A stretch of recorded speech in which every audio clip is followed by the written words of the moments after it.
Mr. Secretary, you've declared, the Pentagon has declared ThreatCon Delta forces around the world. Could you tell me why? Have you received any threats, or has anyone claimed credit for this? We have, in fact, declared Force Protection Condition Delta and a condition of high alert, indeed the highest alert. We did so almost immediately upon the attacks, and it is still in force. Mr. Secretary, were there threats issued against other U.S. facilities elsewhere in the world today?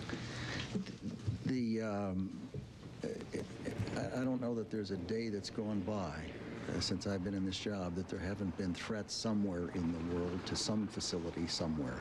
It's one of the complexities of the intelligence business that you have to sort through those kinds of things. But we don't get into the specifics. Yes. You raise your hand? Yes. So, just a second. Rumors earlier in the day. Let me interrupt the Defense Secretary, Donald Rumsfeld, to report that this is, we believe, Marine One, the President's helicopter, now landing on the south lawn of the White House, which is the usual procedure, bringing President Bush back to the White House from Andrews Air Force Base. The President began this day in Sarasota, Florida, where he was going to be promoting his agenda on education, then flew to Louisiana, then flew to Nebraska, and finally, when the Secret Service and U.S. law enforcement thought it was safe, now bringing him back to the White House, where later this evening he will be addressing the nation. Air Force One about to touch down on the south lawn of the White House. John King, our senior White House correspondent, is standing by. John, what do you have over there? Wolf, as you watch Marine One land here on the south lawn, we have just been allowed back into the White House. We were evacuated as well earlier today. First, let me read you a statement from the President. This during his travels back to Washington. The President telling his National Security Council, quote, "We will find these people and they will suffer the consequences of taking on this nation. We will do what it takes. No one is going to diminish the spirit of this country." Now, the President will return to the White House. One of our cameramen, Mike Bannigan, also just a short time ago shot pictures of Laura Bush coming back to the White House in her motorcade. We do not know where she was, being kept in a secure location at this time, but the First Lady is also back in the White House. Also, after Secretary Rumsfeld finishes his briefing at the Pentagon, a number of Bush administration cabinet officials will brief here at the White House to bring us up to date on the activities of their agencies. One, we're told, the Health and Human Service Secretary Tommy Thompson, who is involved, of course, in the medical help, blood banking, and others. So he will bring us up to date on his agency. Attorney General John Ashcroft also on his way to the White House as well, we are told. All of this leading up, all these briefings from administration cabinet members leading up to a nationally televised address from the President tonight to the American people from the Oval Office. You see there Marine One sitting on the south lawn of the White House, a virtual ghost town throughout much of the day as it was evacuated. The President now back in Washington and at the White House. Wolf. John, the trips to Louisiana and Nebraska that the President took today, that was designed, we're told, and we see a Marine officer walking off Marine One as the President, we expect to emerge from Marine One any second now. We assume that was because security personnel thought it was too dangerous for the President to come right back to Washington. Is that right? The first stop at Barksdale in Louisiana was designed so the President could get to a command and control center that is fortified and structured so that he could be in contact. You see the President there emerging from Marine One, saluting his Marine escort on the south lawn of the White House.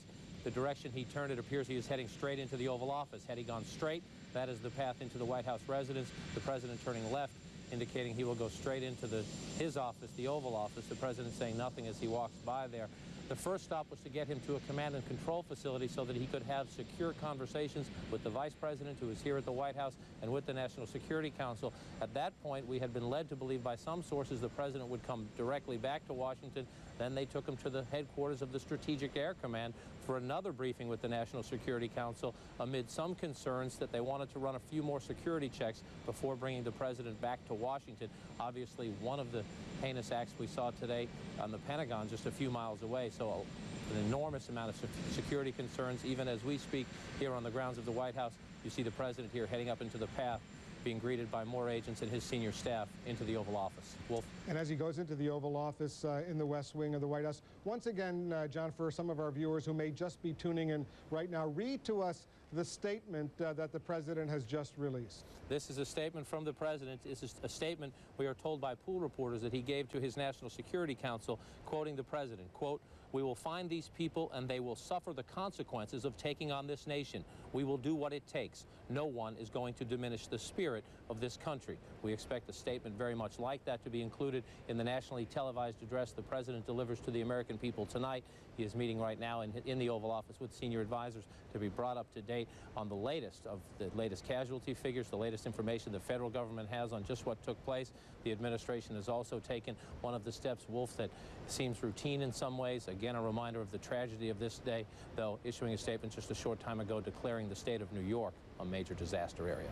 Wolf. And John, security, I take it, at the White House is extraordinary right now under normal circumstances. You don't see the security personnel that we're obviously seeing right now. Is that right? That is correct. More security on the grounds, more security out in public, uniformed Secret Service, snipers on the buildings all around the compound here.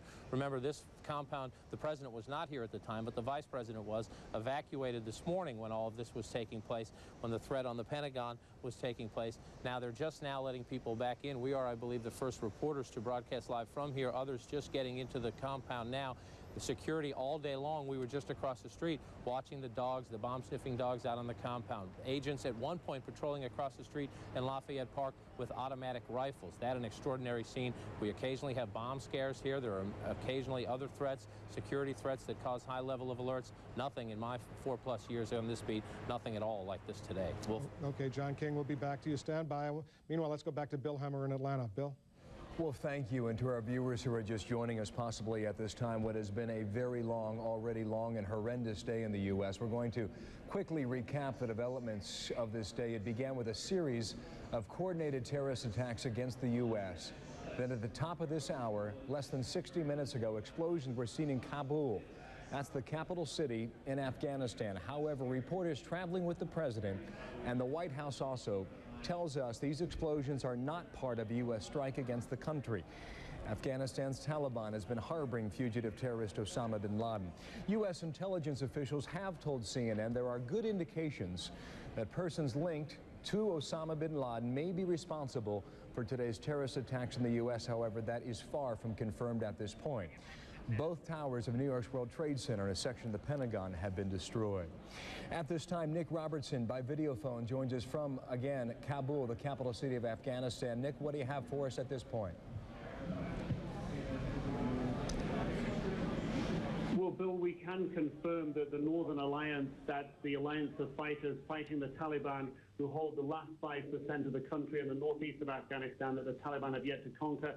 They have confirmed to us from their spokesman up there in the north of Afghanistan that they were responsible for the explosions here in Kabul this evening. They also say that they plan more such attacks. They don't say where and they don't say when. They say that they will brief us shortly on that, but they are claiming responsibility for the attacks we've seen here in Kabul this evening. It's not normal for them to attack Kabul in this way, but their leader, Ahmed Shah Massoud, a very key commander who holds together the... These cowardly acts are about making a statement, and somewhere the people behind this tragedy are actually celebrating. It's an unprecedented move, but one our nation has anticipated. Government officials and anti-terrorist experts have worked to prepare for attacks, but today's events were a carefully calculated surprise. Whoever is behind this has had plenty. Was one of the first on the scene. The initial reaction was that it was an absolute terrorist attack. His job, direct a rescue effort inside the Trade Center. His team of 200 firefighters fanned out into the burning towers to search for survivors. When that first tower fell, I was trying to evacuate everybody 3 blocks north, away from every high-rise building in the area. But when the towers started crumbling, crashing all around them, the original rescue effort became an exercise in survival, the rescuers themselves running for their lives. But I'm telling you right now, there wasn't time to evacuate our people.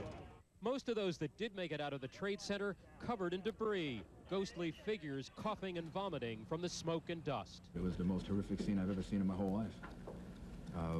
We saw the World Trade Center in flames, a big gaping hole all the way on the top of it.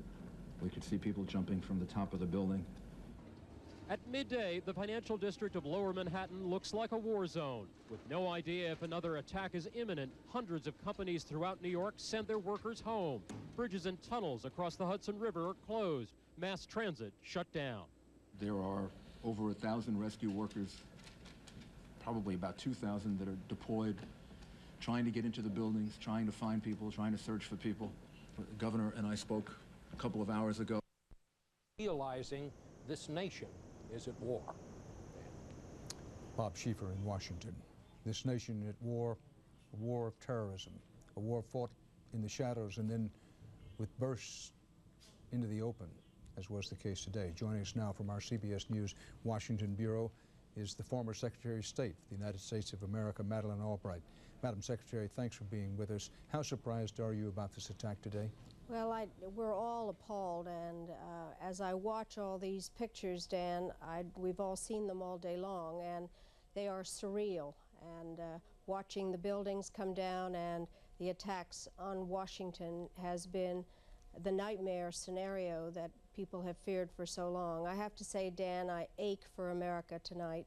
We are a strong country, and I have faith that we will overcome this, but this is a huge challenge, and America must rise to the challenge. Did you ever anticipate an attack of this scope? We always, you know, people talk about horrendous scenarios, but I don't think anybody has ever contemplated all the various pieces of this. As you have said, it is a highly sophisticated operation. Who do you think was behind it?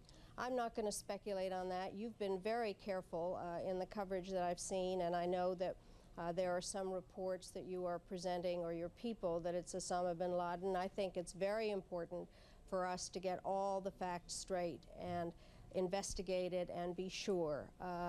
And I think calmness has to prevail, despite the fact that this is a highly emotional time for all of us, especially for the families of the victims. And when it comes time to retaliate, when we have the facts, how will the United States retaliate? Well, I think, again, we have the strongest military in the world with the finest servicemen and women.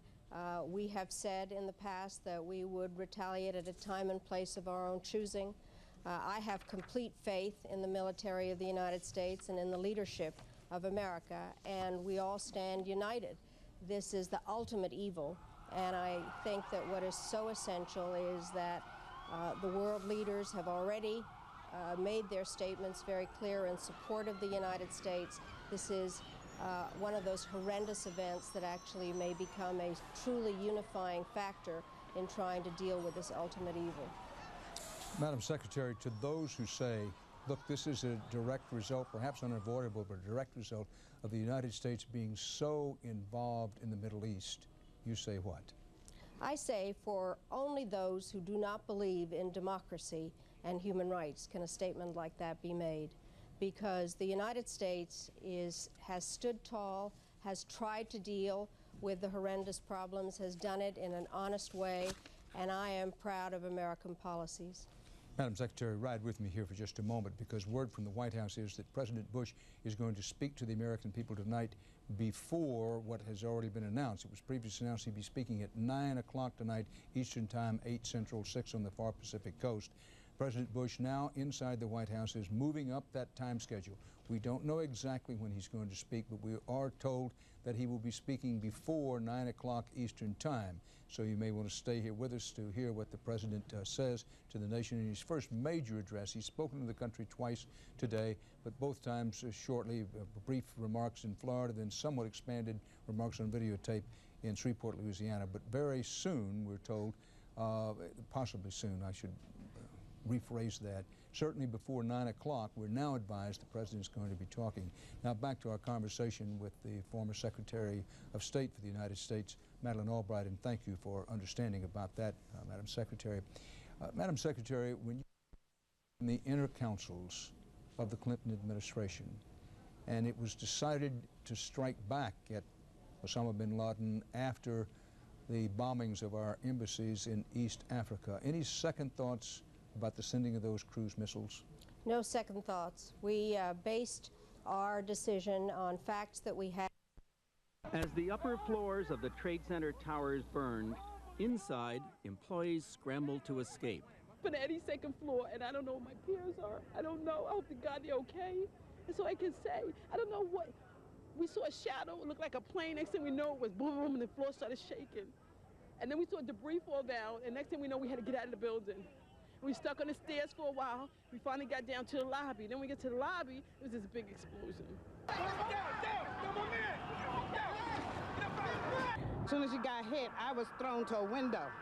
So I was very lucky to get out. There's a lot of people that didn't get out. There's a lot of people coming down the stairs, burnt up. It's bad. On the street, New Yorkers looked up and watched in horror.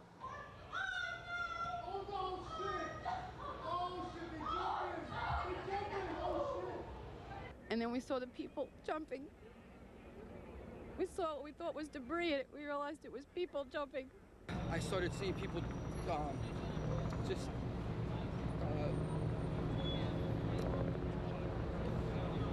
they started jumping out of the window, like the 96th floor. They just started one at a time from different parts of the building. I just started seeing people just drop.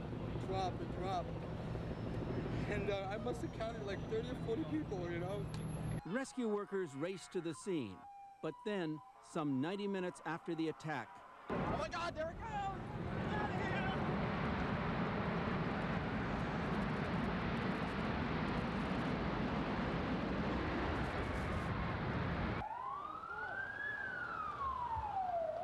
soot and rubble were everywhere, and with it, chaos. Get out of here!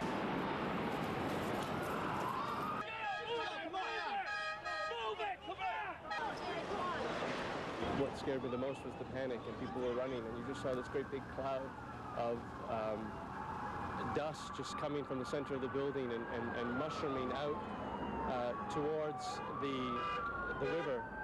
There was, people had no place to go. People were going to jump in the river, they were going to swim, they were jumping on a boat, they were breaking glass to get into nearby homes and restaurants. There was, dust and whatnot everywhere, but it was...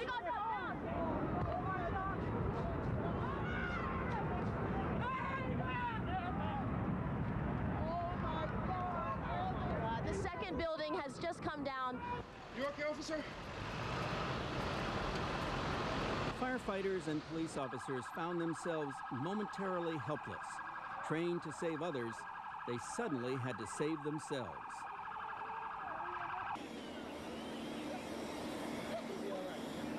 It's a war. We've been attacked. It's like World War II. It's World War II. This is unbelievable. Tonight, crews are standing by to start searching for the thousands of people feared missing in the debris. James Walker, ABC News, New York.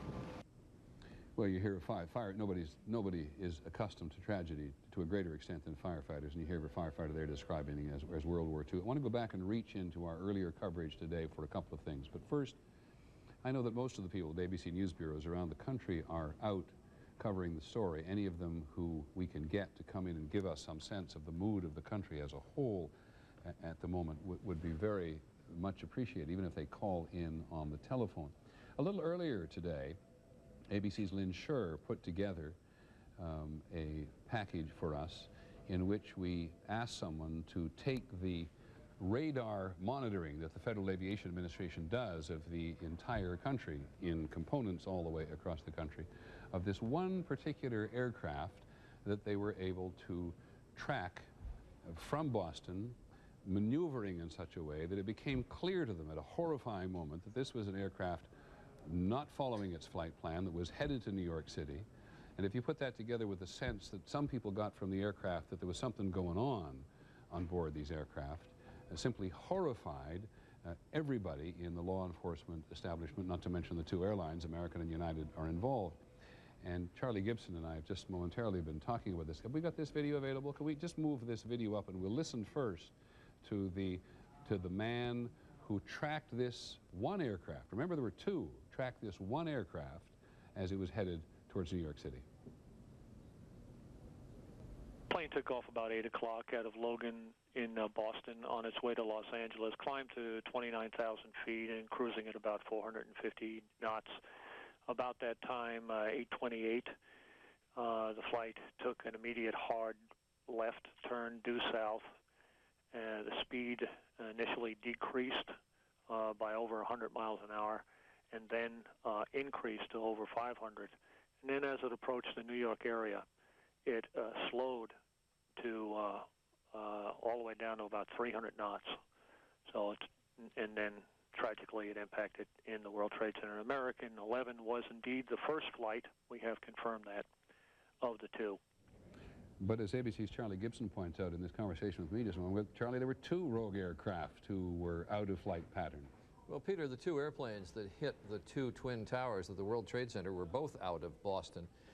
That was a description of what happened to Flight 11, which was the first one to come into the towers. And just looking at the timing, it's interesting. The plane took off at exactly 8 o'clock from Logan Airport in Boston, and it was at 8:28 that it took that hard left-hand turn and then crashed into the World Trade Center at about 8:45. So that means for 17 minutes, some air traffic controller had to know that they had a rogue aircraft on their hands heading for New York City. The other flight, the one that went into the second World Trade Center, and that was United Flight 175, a 767 that had taken off for Boston for Los Angeles, took off at 8:15. Then just after it passed the Massachusetts-Connecticut border heading west, just south of Pittsfield, Massachusetts, the flight took a 30-degree turn to the south, left toward New Jersey, then another 90-degree turn. It was heading toward Atlantic City, and then it took another hard turn northeast, basically doing a U-turn over New Jersey, and slammed into the to the building at 9:03.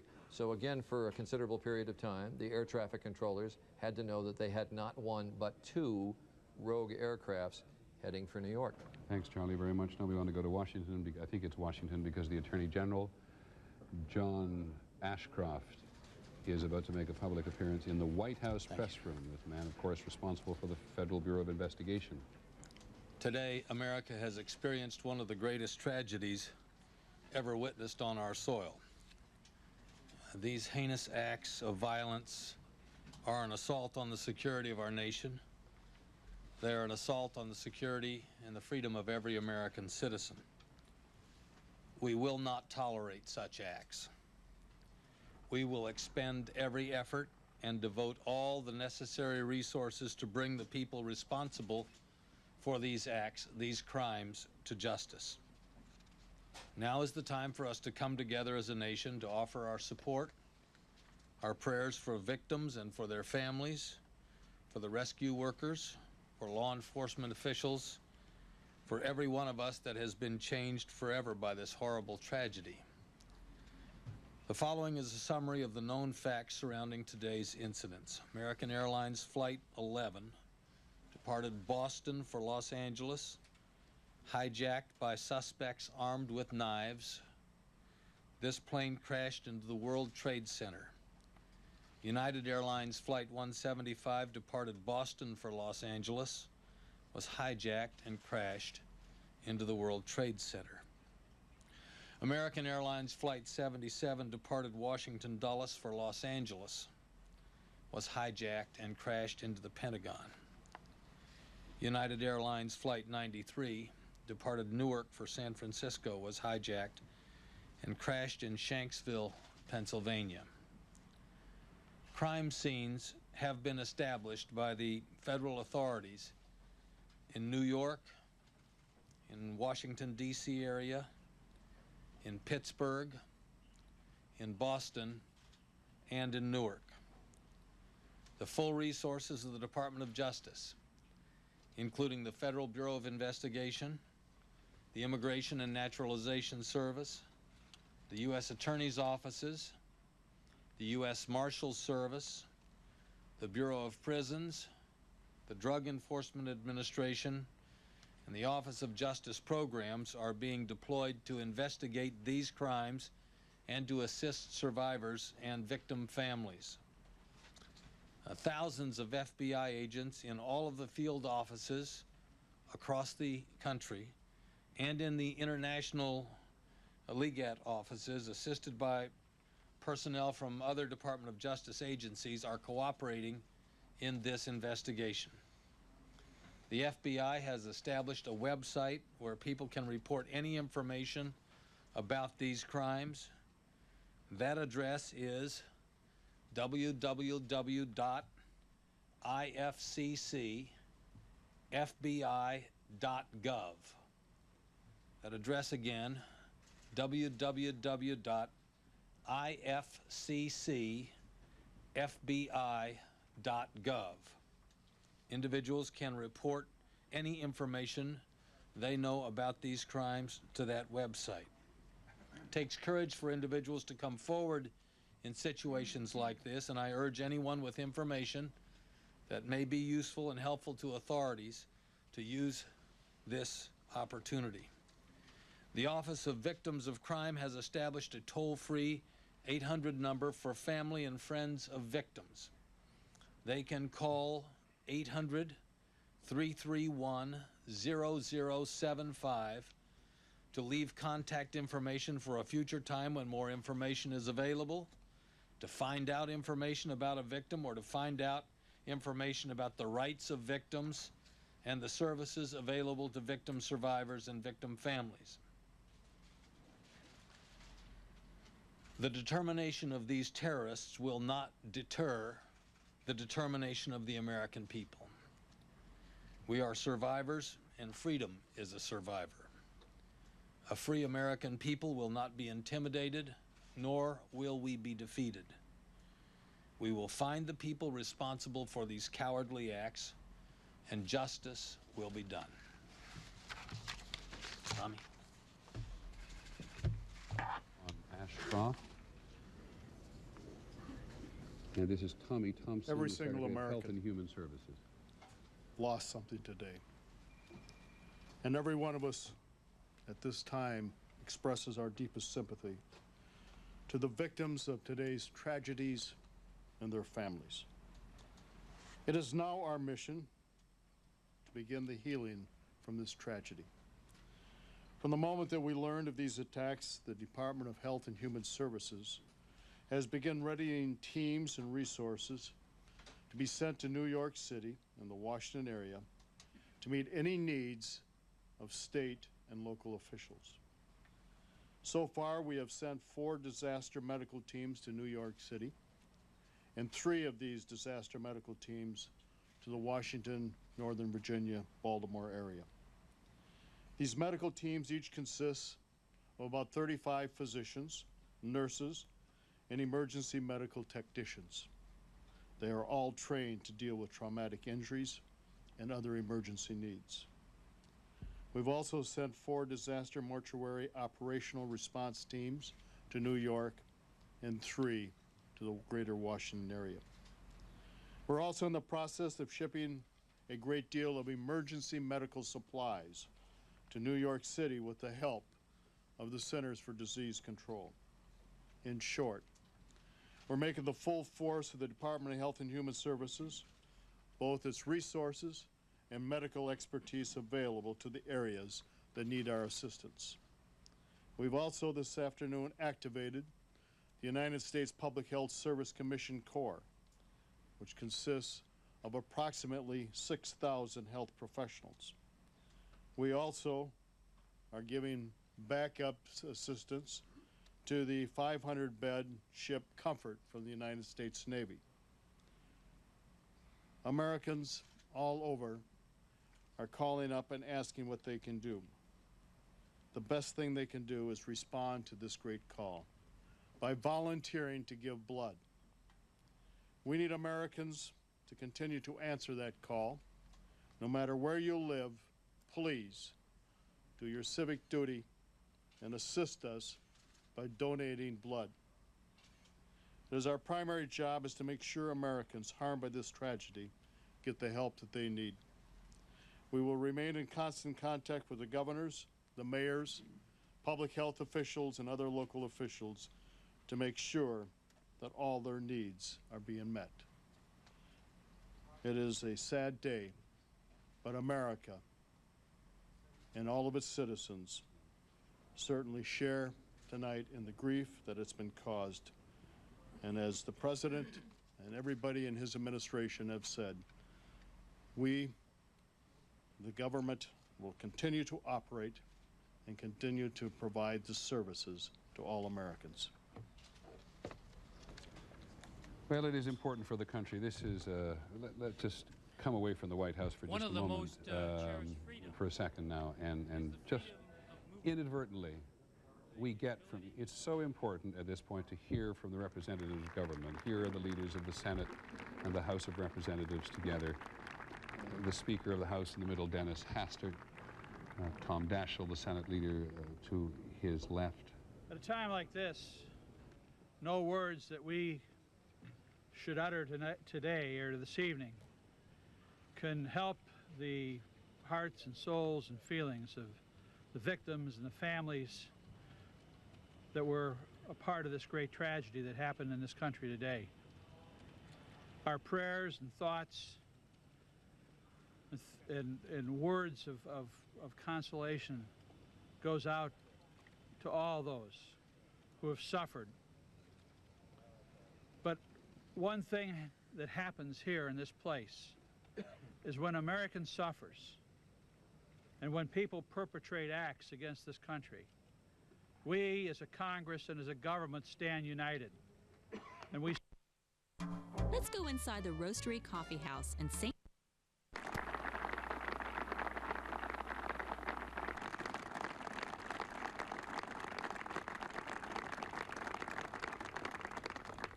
Senators and House members, Democrats and Republicans will stand shoulder to shoulder to fight this evil that's been perpetrated on this nation. We will stand together to make sure that those who have brought forth this evil deed will pay the price. We're not sure who this is yet.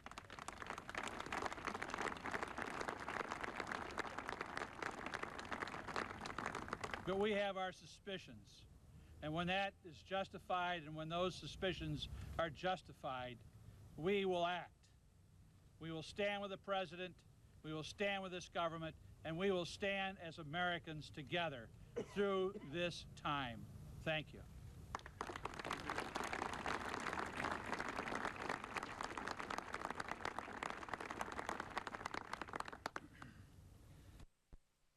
Despicable acts were an assault on our people and on our freedom. As the representatives of the people, we are here to declare that our resolve has not been weakened by these horrific and cowardly acts. Congress will convene tomorrow.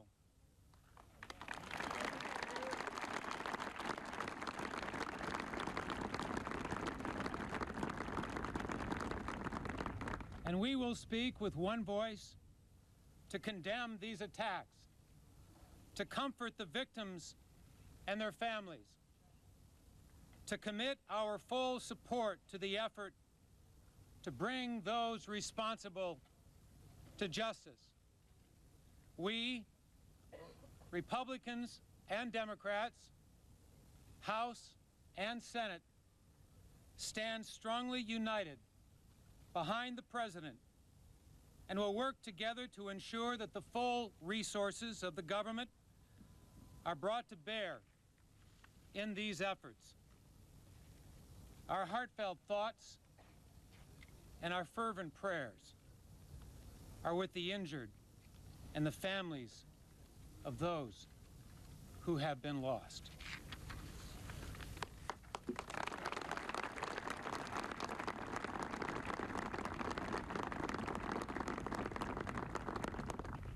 We know as a nation, as we said, our thoughts and prayers are with those families and those injured and those who are the casualties of today's attack. We also remember those thousands of people who are rescue workers. We ask now that we all bow our heads in a moment of silence and remembrance.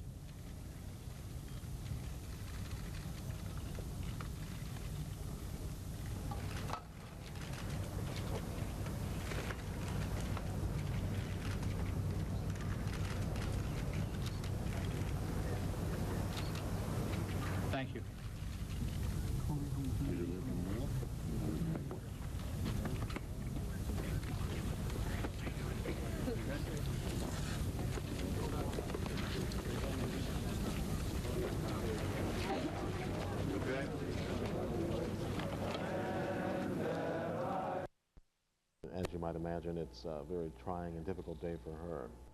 Well, reaction, as we mentioned, is pouring in from around the world.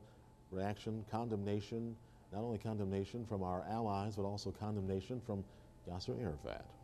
It is very difficult for me personally, for anyone, to speak about what had happened. It is not only against the Americans. It is not only against the American people or against the American government. It is against the whole international human being. Unbelievable, unbelievable. I am sending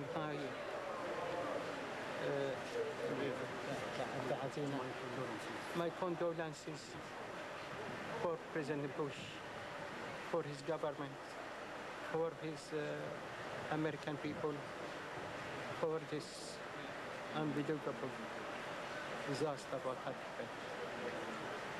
This is touching our hearts, and this is very difficult to explain my feelings, my pain. God help them, God help them, God help them. That was Yasser Arafat talking about what has happened today in New York and also in Washington. Central Florida News 13's Vicki Nguyen is out in Orange County along I Drive talking to folks there to get their opinion on what's happened today. Vicki? Jackie, I'm at the Mercado Village Shopping Center on International Drive, which is a tourist hotspot and one of several entertainment venues that weren't shut down today. With me now are some tourists that wanted to talk to us about the day's events and how it's changed their travels here. But first, let me introduce you to Chris Silvera. He works here at the Mercado Village. Chris, I understand you've gotten a lot of overflow today of tourists from the theme parks being shut down. Tell me how it's been throughout the day. Well, it's been very busy today. The Mercado Shopping Village here and all of International Drive has been people looking for something to do while the parks have been closed, malls have been closed, and so on.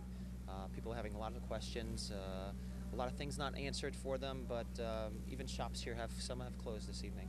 Absolutely, and you were telling me about your sort of reaction because although this is a fun area and it's a tourist hotspot and people are here to have a good time, obviously the day's events have put a somber tone on what's happened. Absolutely, absolutely. It's very unfortunate what's happened today for the country as well as everybody here on vacation. It's put a damper on definitely the whole United States. Thank you very much, Chris. Now let me introduce you to Stuart and Melanie, who are here from England. Now, they actually were at Disney today when the park closed down. Stuart, first let me ask you, what were you doing with your daughter and your wife today, this morning when all of these events happened? Well, we were just walking through the park when they said it came over the tannoy that the park was closing, and could we evacuate the park straight away. So we just simply made our way to the exits, but Disney handled it quite well, considering they had such a high volume of people to get out of the park as quickly as they possibly could. Yeah, we were there. It seemed like things were moving okay. Did the park offer to reimburse you or anything, or give you any word as to when you might be able to come back? They didn't tell us when we could come back, but they did offer us free tickets when we walked out. They were dishing 3 tickets out when we walked out, so we did get 2 free tickets to come back. And Melanie, I know you are here from England visiting. How long are you planning to stay in Orlando, and what kind of plans do you have in store now? For 14 days we're here, and we'd hope to visit all the Disney parks, but obviously we'll just have to wait and see when they reopen.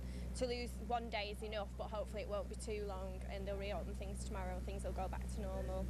Surely, and also with the day's events, how did you learn about everything, and what's been your reaction while you're here on vacation? It's been obviously a tragedy in America. It's terrible. It's absolutely terrible. Hopefully the American people will get back to normal as quickly as possible. Obviously our thoughts are with those people that have lost loved ones.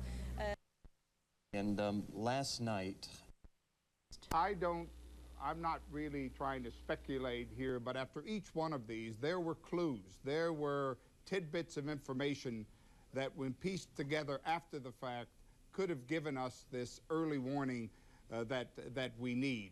It is trying to do that before the fact, trying to develop ways to have tipper information, critical information come to the forefront and brought to the attention of decision makers before something like this occurs. And we need to develop our intelligence apparatus to prepare for this, because I don't think this is going to be the last attack of this nature against the United States. How can we do that? Well, it takes a different mindset. We have talked a lot about we have to understand what human intelligence collection, not just technical means from satellites, very important. Possible injury. In a scene straight out of a war zone, F-16, scrambled by the National Guard, fly cover over the Pentagon in Washington, D.C. But the attacks appear over, the unspeakable deed done. And a short time ago, the chairman of the Joint Chiefs of Staff, General Hugh Shelton, expressed America's resolve with a firm pledge to retaliate against those responsible. The #1 suspect, Osama bin Laden. Now, the military has always had contingency plans for attacks against a variety of bin Laden targets. Behind me, and what's left of this building here tonight, the military is literally dusting off those plans. Tom? NBC's Jim Miklaszewski. Jim, around the world, American military forces still on the highest status of alert? The highest state of alert, Delta. And a short time after that, military commanders all around the world took the responsibility, went to Delta, which puts those forces on a virtual war footing, prepared for anything. All right, thanks very much, NBC's Jim Miklaszewski at the Pentagon tonight. As New York was a target and thrown into chaos in Los Angeles, it was a city stunned by the attack and the fact that 3 of the 4 hijacked airliners were bound for Los Angeles, the other for San Francisco, California. NBC's George Lewis is at Los Angeles International Airport tonight with some of the grieving families and the latest on some of the crash victims that we know about. George? Yes, Tom, a lot of grieving going on here on the West Coast because all of the people who were lost on those planes were bound for California. Ordinarily, Los Angeles International has 2,100 flights daily, but tonight the airport's completely buttoned up. Nothing taking off or landing. Please. Shocked and grief-stricken, the relatives of those aboard the hijacked flights rushed to the airport, where authorities quickly took them to private rooms. Grief counselors from the Salvation Army joined airline personnel in trying to comfort the families of the passengers. It's just to be there and to say to them, we are here, and we'll do whatever we can do to help you through this trauma and this pain. The first plane to crash into the World Trade Center, American Airlines Flight 11, was bound from Boston to Los Angeles, piloted by 52-year-old John Oganowski. This afternoon, his brother spoke to reporters. I ask all of you for your prayers, for as I refer to him as Brother John.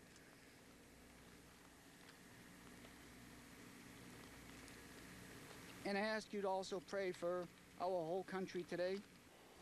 Among the well-known passengers on the hijacked planes, the producer of the TV series Frasier, David Angel, and CNN commentator Barbara Olson, wife of U.S. Solicitor General Ted Olson. She reportedly called her husband twice on a mobile phone to tell him her plane was being hijacked, that the crew and all the passengers were being herded to the back of the aircraft.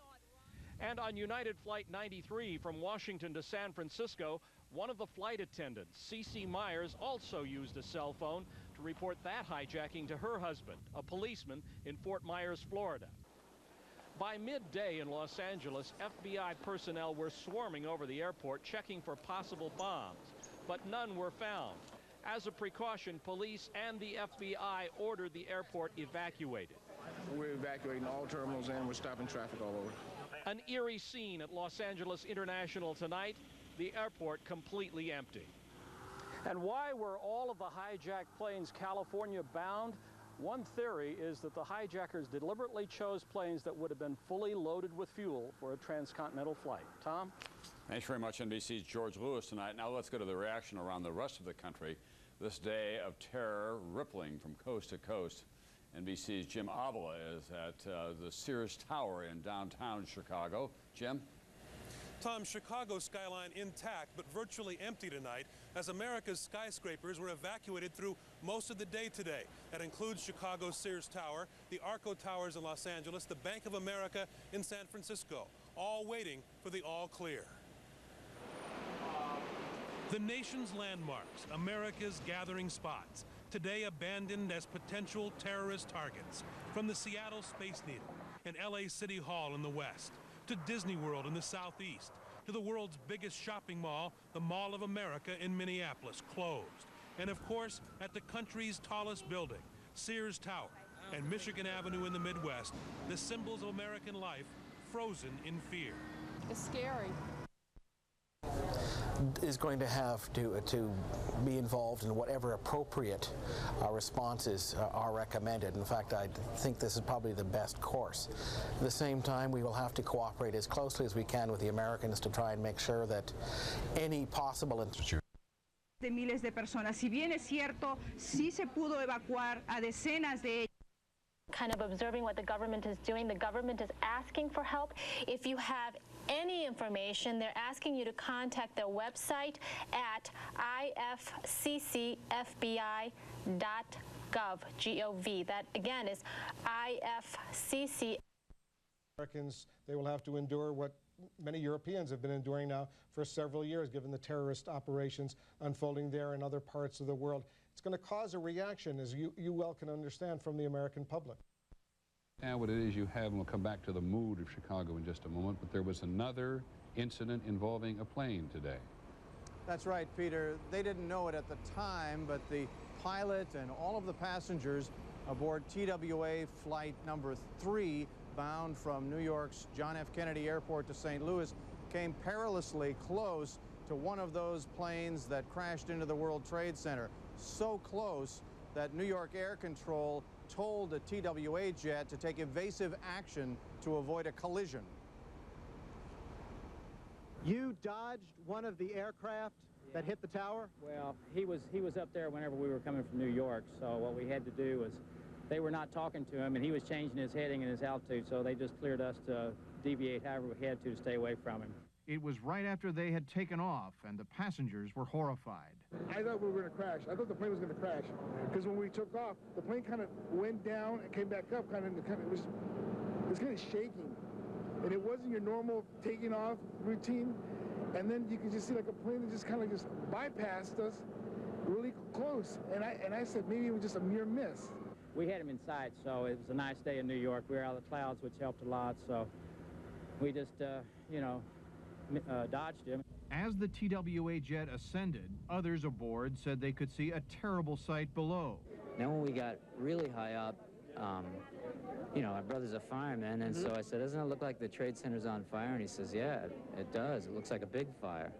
Now, the passengers told us, Peter, that after consulting with the pilot, the flight attendants pushed the food trays up against the cockpit door, apparently to guard against a possible hijacking. In any event, the plane continued on uneventfully until it was ordered to land at Dayton, Ohio, and it landed safely. Stay with me for just 1 second, Dean, because if you weren't with this all day, there was a time this morning when the Federal Aviation Administration, first of all, didn't allow anybody to take off, and then ordered all planes in the air over the United States to land immediately at the nearest airport, which was how a plane which begins in New York and is going west ends up in Dayton, Ohio. Dean, now can we just talk a little bit about Illinois and the central part of the country? One of the very first things that happened today was the Sears Tower in Chicago was closed. What else happened there, and what other sense of that part of the country do you now have? Well, I got to O'Hare Airport shortly after. One of the leader of the bring about some kind of a response to this, and that we have the strongest military in the world, and that we're proud of our military. General Colin Powell, your successor at the State Department, returning tonight from a visit to South America from Lima, Peru. What should he be doing right now? What do we assume he is doing to generate international diplomatic support for the United States position and for perhaps some retaliatory U.S. response? I can understand that he must be very frustrated not to be in Washington, because I was not in Washington when the embassy bombings happened. I was in Rome, and I came back right away. I'm sure he is doing is being in touch with his counterparts and mustering the kind of international support that is necessary, and I'm sure will be unheard of total shutdown. And Sue, again, the FAA is saying that at the earliest it will be noon Eastern before these planes get permission to get off the ground again. Back to you. Thank you very much. Mike Hochman, live from Newark International Airport. Well, California, of course, thousands of miles away from New York City and from Washington, for that matter. But the impact of idea. We got our latest and so far our best account of the moment-by-moment occurrences today, beginning with that first crash at the World Trade Center. From Attorney General John Ashcroft, who addressed reporters just a short time ago. Here's the Attorney General's account. The following is a summary of the known facts surrounding Sunday in New Hampshire for the New Hampshire 300 in Loudon. One country will get over this, will be stronger because of it. If you watched, and I know you did, it's a tragedy. Now is not the time to blame and look for scapegoats. There's no one that I know of or ever knew of in law enforcement or the intelligence world that would ever want something like this to happen. They dedicated their lives to public safety and national security. So we'll be fine. We just have to get through this immense tragedy. Jim, all of that said, and knowing, of course, that unlike the crash of that plane over which you toiled so tirelessly, there was a second disaster. New York City has the ability to mobilize relief forces like maybe no other in the world. Thousands of police officers converged on World Trade Center, police officers and firemen, before the World Trade Center collapsed on them. How is it possible that the most powerful and informed nation in the history of planet Earth could not know that an enormous coordinated attack on 4 fronts against the 2 towers of the World Trade Center, the Pentagon, and presumably Camp... More than 200 killed. And last year, the suicide bomb attack on the USS Cole, resulting in the death of 17 American servicemen. He alone, probably within the Islamic world, has amassed and developed a terrorist network, an international network, which would be capable of carrying out such an atrocity. After the embassy bombing, the American government retaliated with missile strikes. Of that terrorist conspiracy and expose the whole conspiracy. That in the background of what happened today, and one additional reason there's so much nervousness around Los Angeles International Airport this day.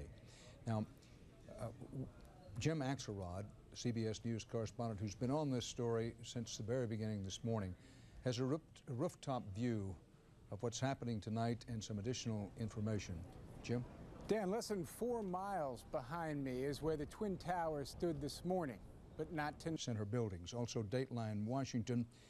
It's now being said by the top Republican on the Senate Judiciary Committee, Senator Orrin Hatch, that there were some intercepts of some information that he says, quote, included people associated with bin Laden who acknowledged a couple of targets were hit. Hatch said this just a short while ago in an interview with Associated Press. He declined to be more specific. As the president's speech approaches, let's go back to Washington and CBS News Chief Washington correspondent Bob Schieffer. Bob? Well, let's go to John Roberts quickly instead. Quick check off the line of scrimmage here. John Roberts, now back at the White House, allowed on the White House grounds. We're just a few minutes from the president making this, which by acclamation would be by far the most important speech of his presidency. I would certainly say so, Dan, and this is also an enormous test for this new president. White House officials came out today and said that they would identify and bring to justice those responsible for these heinous acts, Dan, but with the scope and the enormity of this tragedy, I would imagine that just bringing them to justice is certainly not going to be enough for a lot of people. There will be a lot of people who are demanding swift, decisive, and punitive action against those responsible. We're told that in the president's address tonight, he will not even approach the issue of retaliation. He will offer words of resolve and reassurance, and he will express his condolences for the families of the victims of today's massive tragedies. And as you have said on and on throughout this day, Dan, we can't even begin to imagine how many people have died. Sources close to protecting the president say this was, in fact, just like Pearl Harbor, in that they had no indication that anything like this was afoot. There were no targets, if you will, that had come up on their very sensitive radar screen. And Dan, it would seem that the 2,400 and some odd people who died in Pearl Harbor may be eclipsed by today's tragedy. The president expected to speak from the Oval Office in just a few moments' time. John Roberts, live from the White House, and we'll be going back to the White House very shortly. There are no exact casualty figures. There are no figures even remotely exact from the World Trade Center bombings or for that matter at the Pentagon. In the few seconds we have remaining before the President speaks, let's go now to Bob Schieffer in Washington. Bob? Well, Dan, the President will address a Congress and I think an audience of Americans. It will be a different group than he might have addressed last week. We had this incredible show of bipartisan support just a few minutes ago up on Capitol steps where you saw hundreds of members of documents, very personal documents, that when I saw the first explosion that was the contained act of one madman. This attack on the United States, which is not an overstatement, in some way makes words almost, it's too much of a burden for almost any speech to bear. Yes, we want reassurance. Yes, we want resolve. Sure, we're going to get it. At the end of the day, you know, we still don't know how many people are dead because they can't even go into that rubble 2 miles from here. And, you know, Mayor Giuliani, Jeff, late today, talked in terms of a week, maybe a week, before we really know how many people have perished in that building. That is a long time to wait. There were a lot of phone messages when I was downstairs earlier from people wanting to know the answer to that question. How many people have died today? And that is simply for 350. Can't even get in within that perimeter area. There is still debris falling from these collapsed buildings.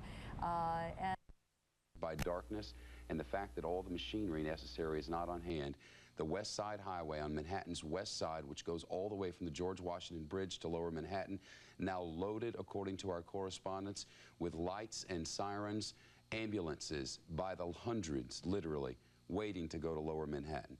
The most recent reports on metro wires in the city of New York, rescuers have been told that, quote, once the smoke clears, it's going to be massive bodies. This according to Brian Stark, an ex-Navy paramedic who volunteered to help. He said the paramedics had been told that hundreds of police and firefighters are now missing. First reports of the dead are devastating. A firefighter union official has now said that as many as 200 firefighters were killed in the fire. Today from Florida, first to Louisiana, then to Nebraska, but he's back in the White House now. Carter of the fire. President Bush addressed the nation from the White House. After the President speaks, our CBS News continuing coverage of events on this horrible historic day will continue.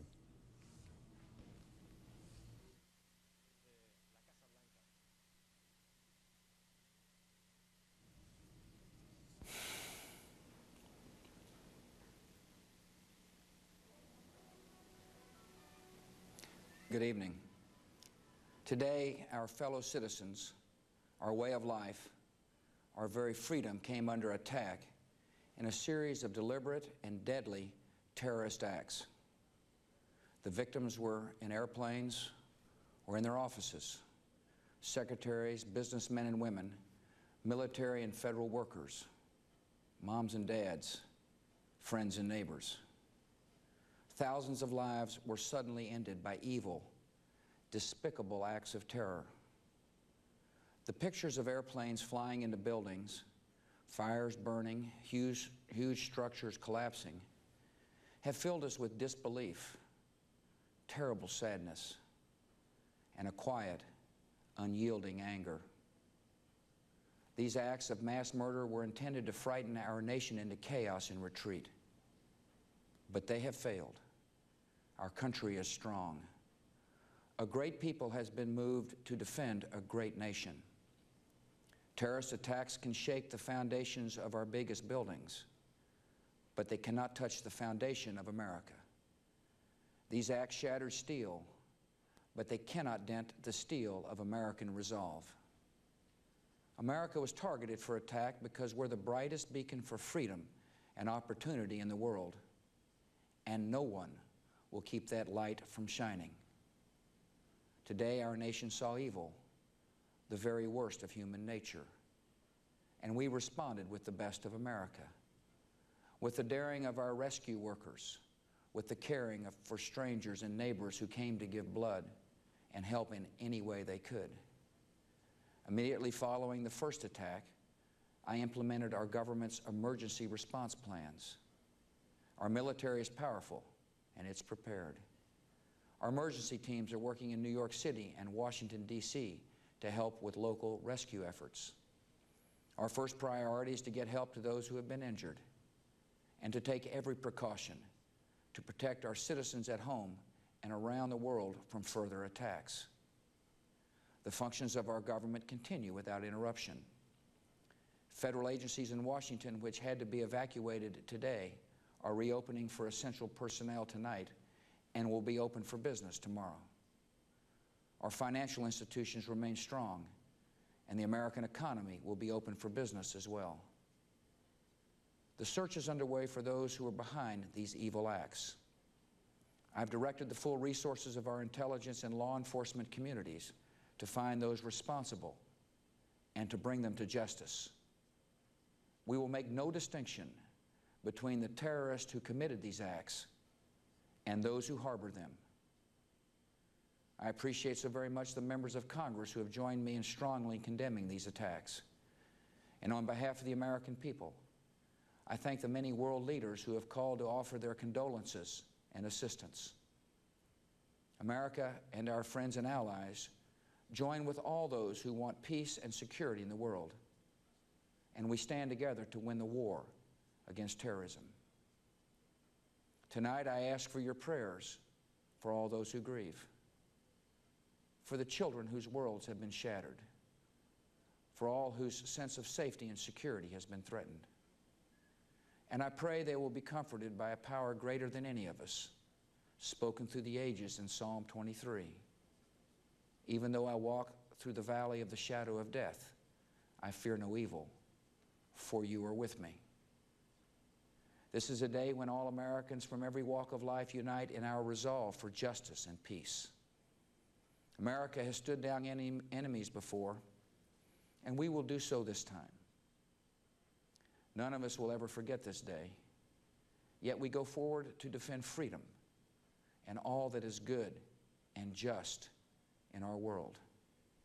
Thank you, good night, and God bless America. President Bush speaking live from the Oval Office in the White House. Perhaps ominously, among the things the President said was, and this is not a direct quote, but it's on the money, we will not differentiate between those who committed these acts today and those who harbored them. The President vowed that no act of terror will darken America's beacon of freedom. We go now to CBS News Chief White House Correspondent John Roberts. John. Dan, important words for the President to say that we will not differentiate between the terrorists who committed this act and those who harbor them. If this was, in fact, Osama bin Laden's group who was behind this, that message is aimed directly at the Taliban government. Though we should point out, Dan, that every indication we get from the White House tonight is that the explosions that we saw in Kabul tonight were not part of any American action. The White House has absolutely disavowed any connection to those, as has the Defense Department. The President also sending out some important words of reassurance tonight to Americans, saying that the government is still in operation, essential personnel will be back at work later on tonight, and that the government will be open for business tomorrow. And even though the stock market will be closed tomorrow, Dan, the President reassuring Americans, saying that the American economy will be open for business. The big message here tonight that the President was trying to send out was the idea that they can hit us, but they can't knock us down. He said that we have stared enemies in the face before, we have stared them down, and we will do this again. So the President, Dan, tonight, using every ounce of resolve that he can muster to say the United States will recover from this enormous tragedy. Dan? John Roberts at the White House. Now, U.S. officials are starting to piece together the case of what happened today, and in some instances they're piecing together what they see as links to Osama bin Laden for being responsible for the worst terrorist attack in U.S. history. That Orrin Hatch, the top Republican on the Senate Judiciary Committee tonight, said they, meaning intelligence operations, they have an intercept of some information that included people associated with bin Laden who acknowledged a couple of targets were hit. That's a direct quote from Senator Hatch. He went on to say that law enforcement has data possibly linking one person on one of the 4 ill-fated flights to bin Laden's organization. Now, government and industry officials say at least one flight attendant and 2 passengers called from 3 of the planes as they were being forced down in New York and Washington, each describing similar circumstances. The callers indicated the hijackers were, at least in the beginning, armed with knives. This day's horrific events began with the familiar turbine whine of jet engines over New York. But this Boeing 767 was too low and not in the regular flight pattern. It was aimed straight for the massive twin towers of the World Trade Center. It hit it. CBS's Byron Pitts is on the scene tonight. Byron?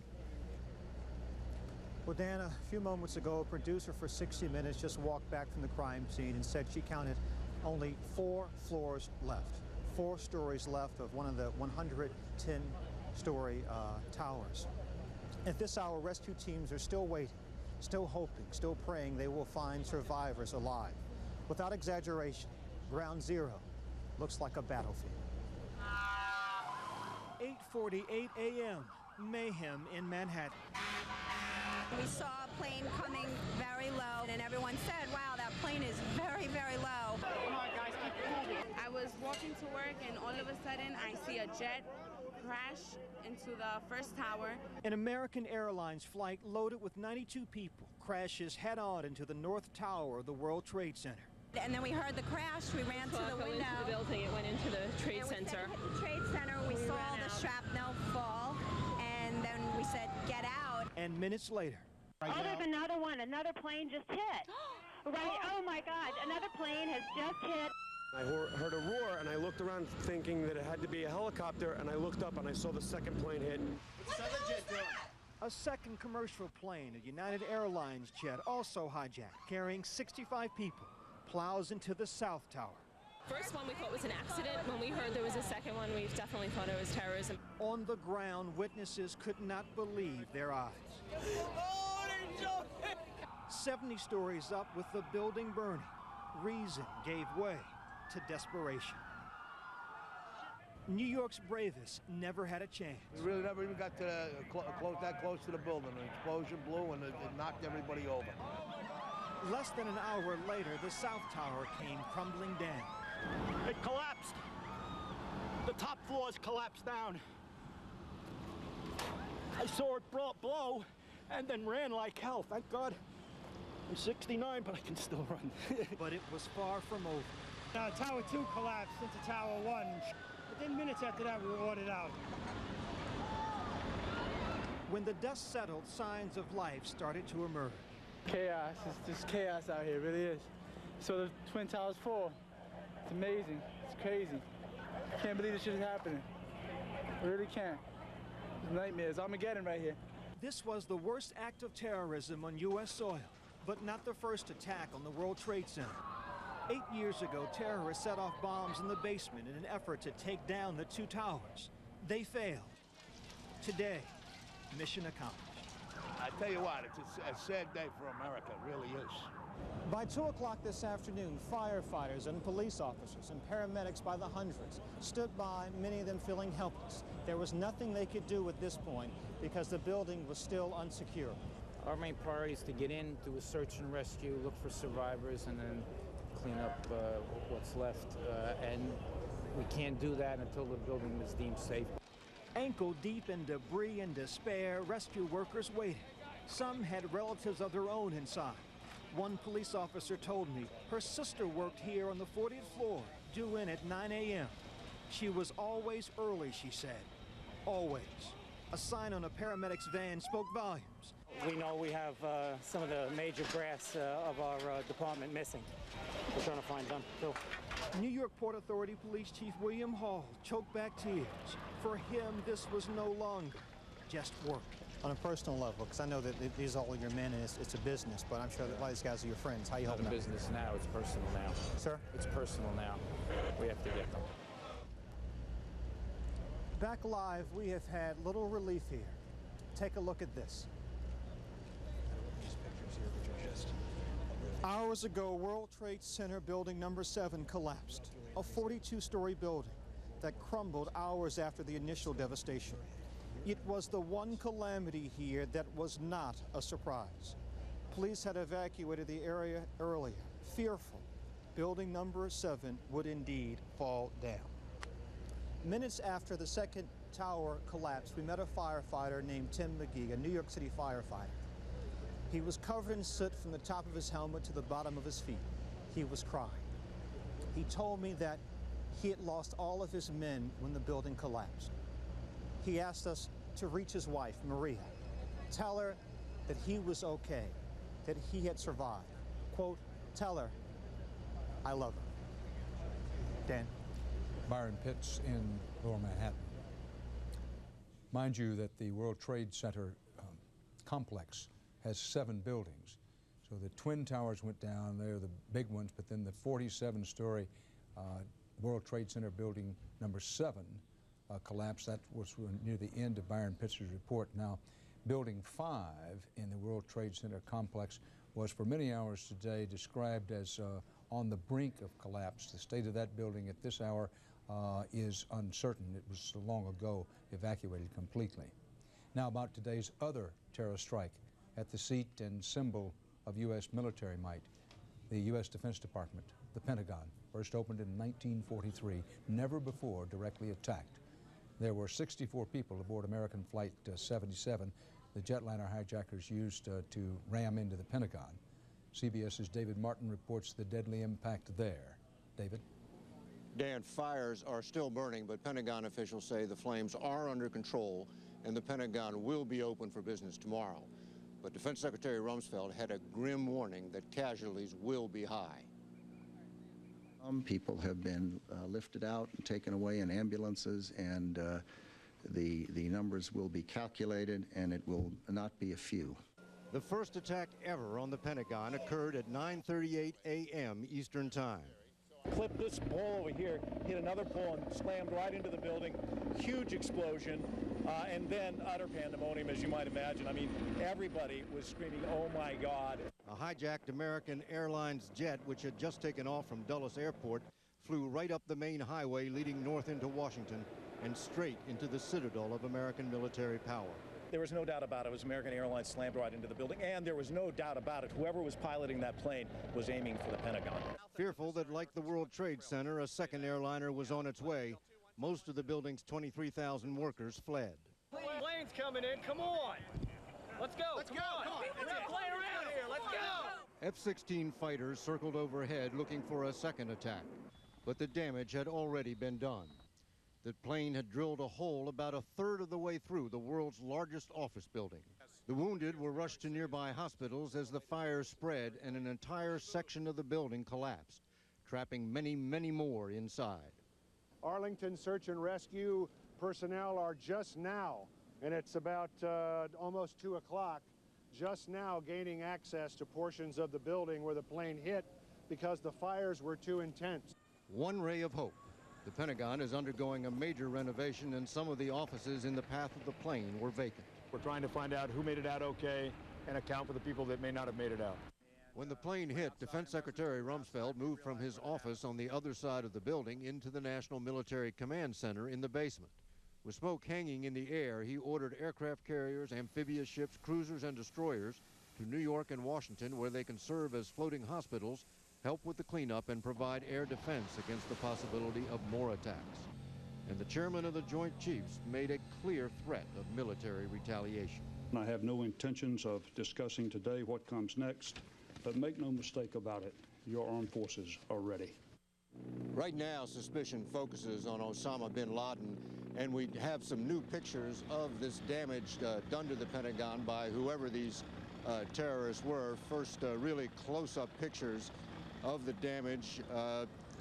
I'm looking at it for the first time with you. I do not see any evidence there of the fuselage of the plane.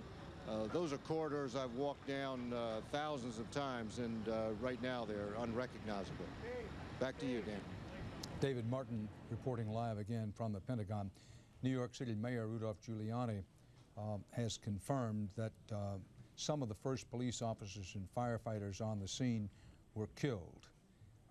And the mayor added that in general, quote, the number of casualties will be more than most of us can bear.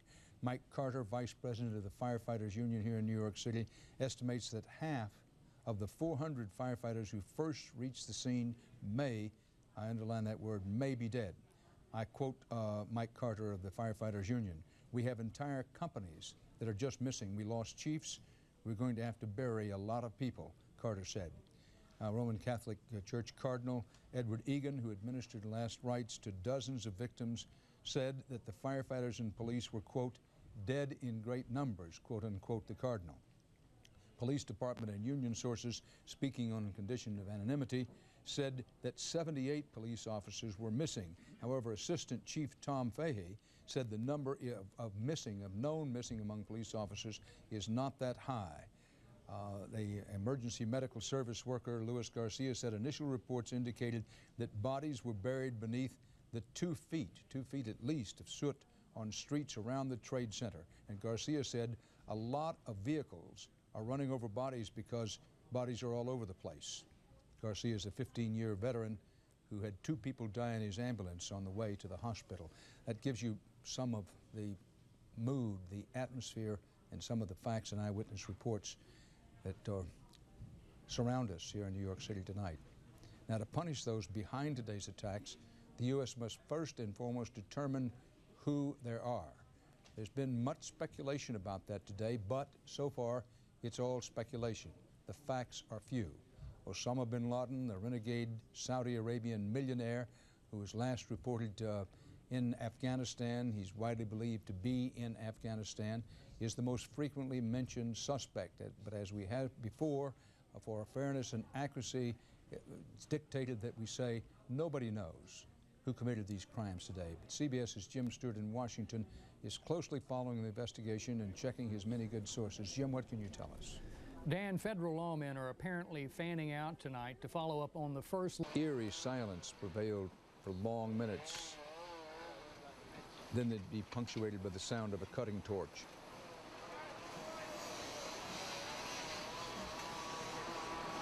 And in the background, there was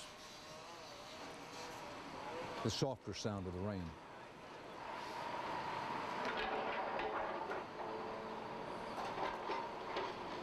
The big equipment did its work.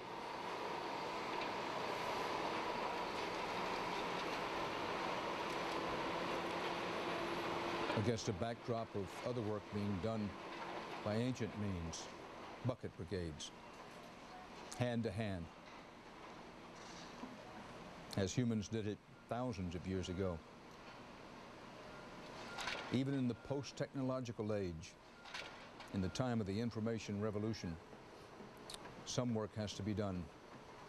A lot of this work has to be done by hand, in the rain.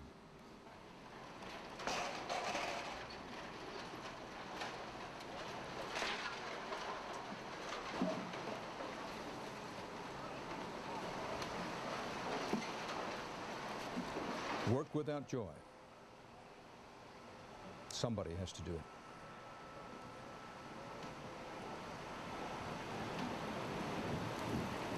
And much of it must be done inch by inch, not even foot by foot.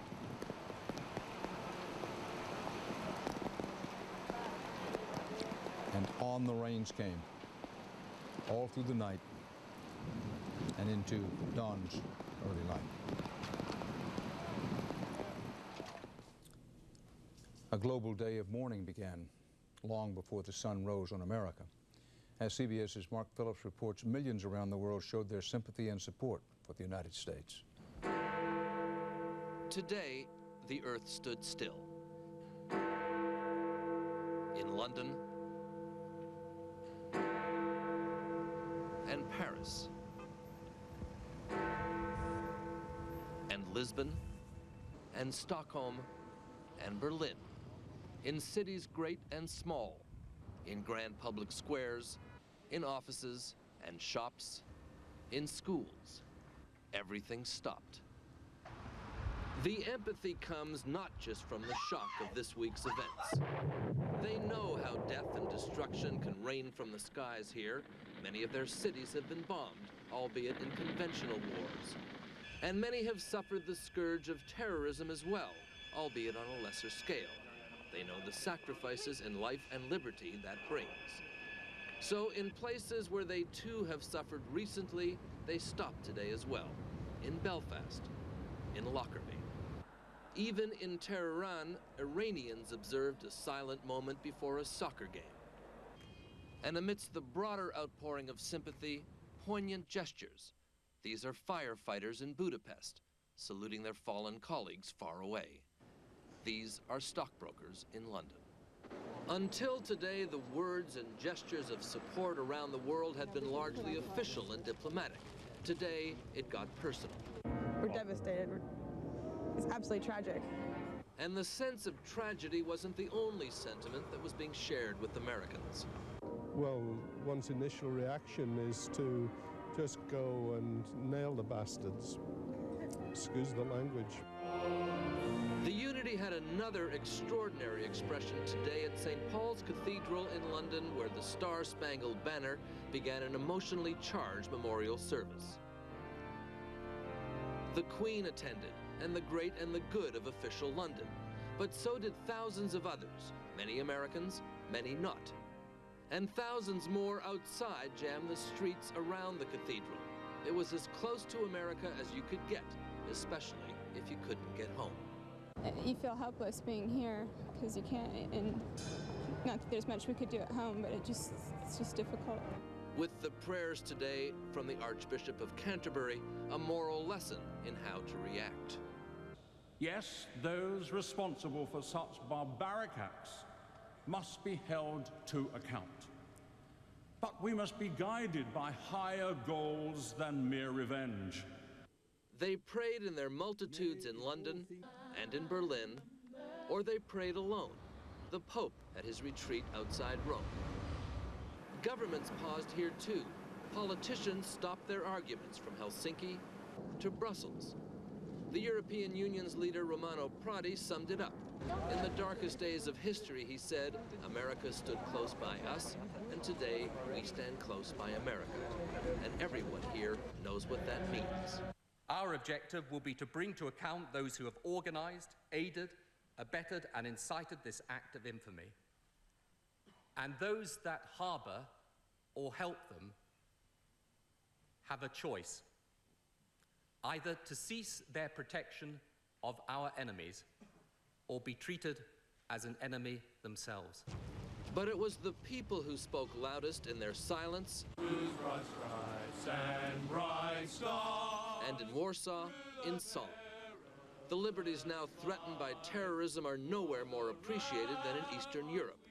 The final word of the day, though, may have been uttered by a woman in Paris. Je pense qu'aujourd'hui nous sommes tous américains. Today, she said, we are all Americans. There's been a lot of talk this week about who the United States' enemies are. But this week has also shown, especially today, who its friends are. Mark Phillips, CBS News, London. This country, the Ready Reserve, into work, 50,000 to active duty. The first order actually will call for 38,000, the second bringing up the number, rounding it off to 50,000. The Taliban's leader is urging Muslims in Afghanistan and around the world to face the threat of a U.S. attack and be ready for jihad to defend themselves. In other words, if the U.S. tries attacking, looking for bin Laden, this statement is saying the U.S. will get hit back. And a prominent New York developer who leads the group that bought the lease on the World Trade Center before it was destroyed says he will rebuild on the site. There have been others, including but not limited to Donald Trump, who said this week that he would like very much in a perfect world to not only build something special on that site, but perhaps even build the world's tallest building on that site, to intentionally make the statement that America will not be cowed and make a landmark on that site to replace the landmark that was destroyed.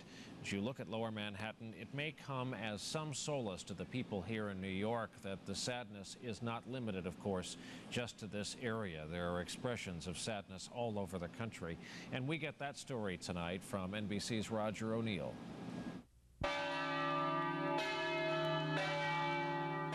As church bells tolled, Americans came together for a single purpose.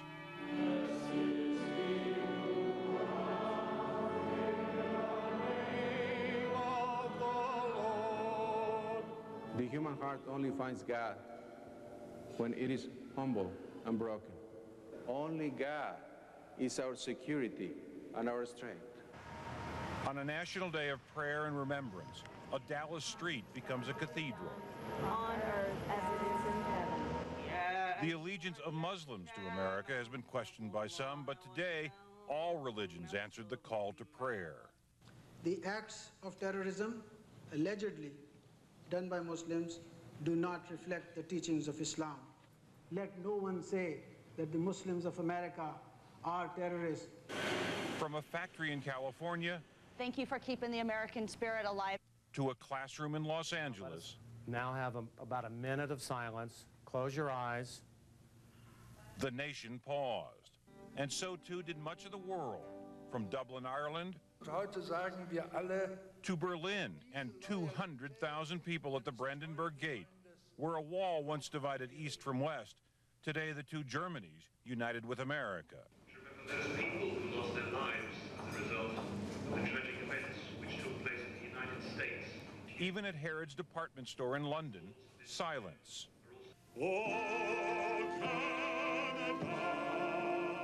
Patriotism from a Mountie in Ottawa. And the rockets red glare, the bombs bursting in air. To the Mormon Tabernacle Choir in Salt Lake City.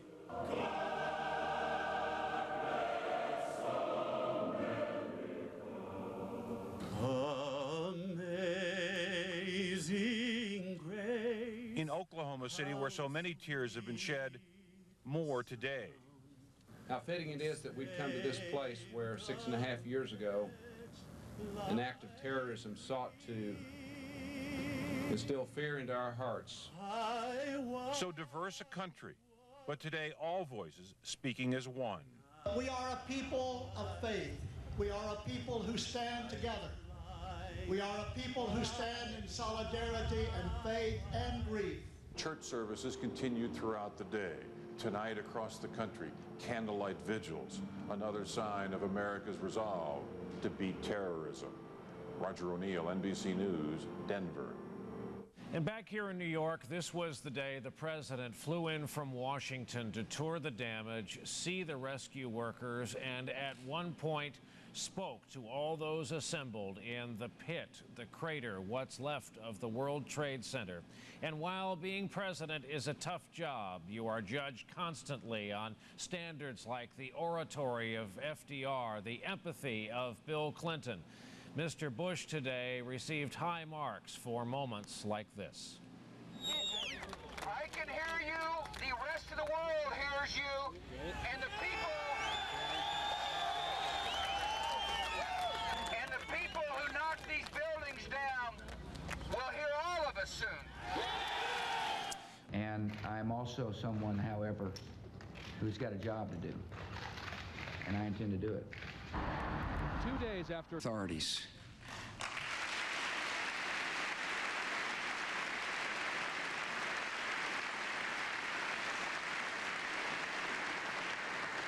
Give the United States full access to terrorist training camps so we can make sure they are no longer operating.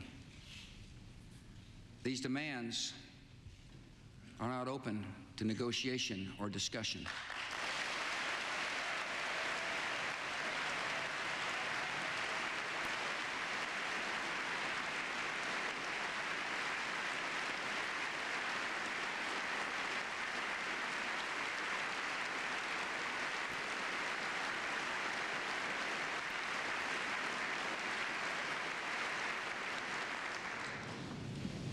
The Taliban must act and act immediately.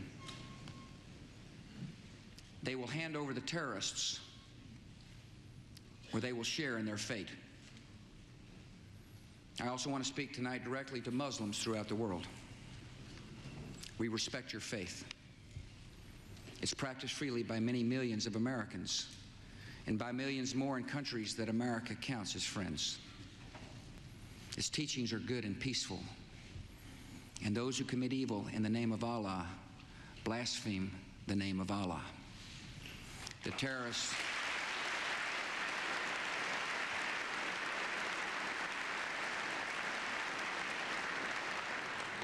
are traitors to their own faith, trying in effect to hijack Islam itself. The enemy of America is not our many Muslim friends. It is not our many Arab friends. Our enemy is a radical network of terrorists, and every government that supports them.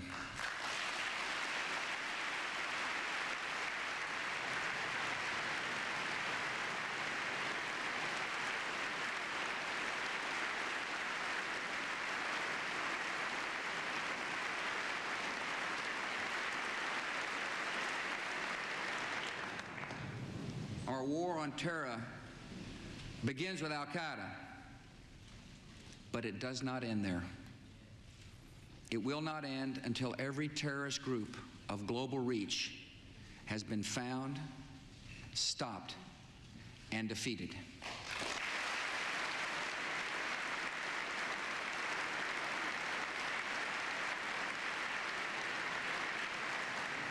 Americans are asking, why do they hate us? They hate what they see right here in this chamber, a democratically elected government. Their leaders are self-appointed. They hate our freedoms, our freedom of religion, our freedom of speech, our freedom to vote and assemble and disagree with each other. They want to overthrow existing governments in many Muslim countries, such as Egypt, Saudi Arabia, and Jordan. They want to drive Israel out of the Middle East. They want to drive Christians and Jews out of vast regions of Asia and Africa. These terrorists kill not merely to end lives, but to disrupt and end a way of life. With every atrocity, they hope that America grows fearful, retreating from the world and forsaking our friends. They stand against us because we stand in their way. We're not deceived by their pretenses to piety. We have seen their kind before. They are the heirs of all the murderous ideologies of the 20th century.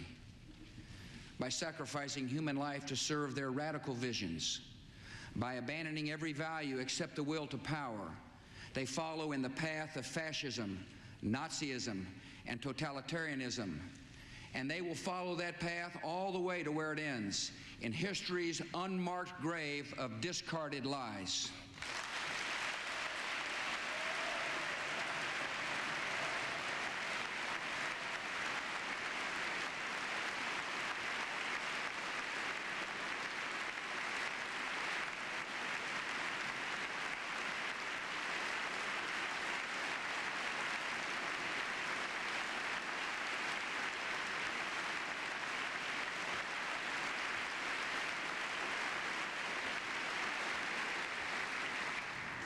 Americans are asking, how will we fight and win this war? We will direct every resource at our command, every means of diplomacy, every tool of intelligence, every instrument of law enforcement, every financial influence, and every necessary weapon of war to the disruption and to the defeat of the global terror network. Now, this war will not be like the war against Iraq a decade ago, with a decisive liberation of territory and a swift conclusion. It will not look like the air war above Kosovo 2 years ago, where no ground troops were used and not a single American was lost in combat. Our response involves far more than instant retaliation and isolated strikes. Americans should not expect one battle, but a lengthy campaign, unlike any other we have ever seen. It may include dramatic strikes visible on TV and covert operations, secret even in success. We will starve terrorists of funding, turn them one against another, drive them from place to place, until there is no refuge or no rest. And we will pursue nations that provide aid or safe haven to terrorism. Every nation in every region now has a decision to make. Either you are with us or you are with the terrorists.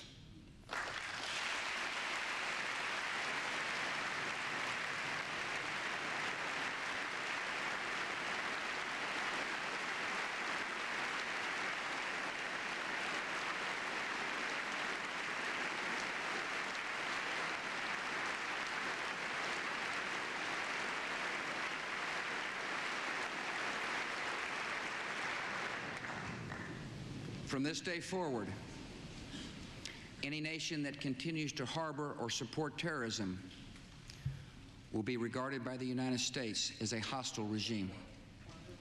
Our nation has been put on notice. We're not immune from attack.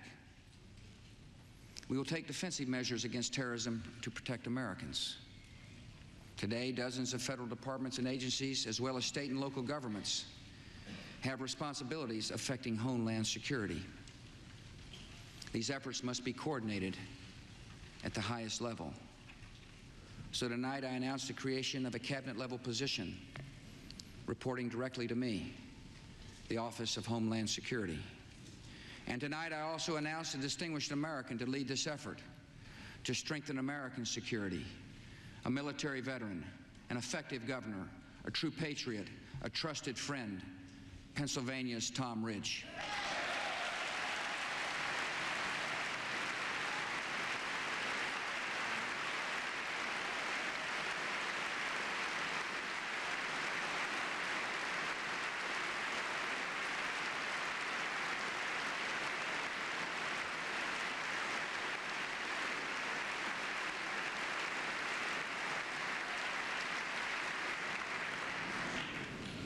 He will lead, oversee, and coordinate a comprehensive national strategy to safeguard our country against terrorism and respond to any attacks that may come. These measures are essential. The only way to defeat terrorism as a threat to our way of life is to stop it, eliminate it, and destroy it where it grows.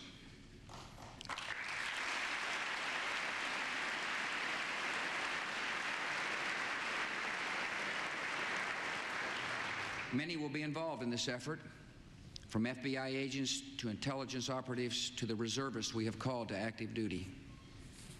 All deserve our thanks, and all have our prayers. And tonight, a few miles from the damaged Pentagon, I have a message for our military. Be ready. I've called the armed forces to alert, and there is a reason. The hour is coming when America will act, and you will make us proud.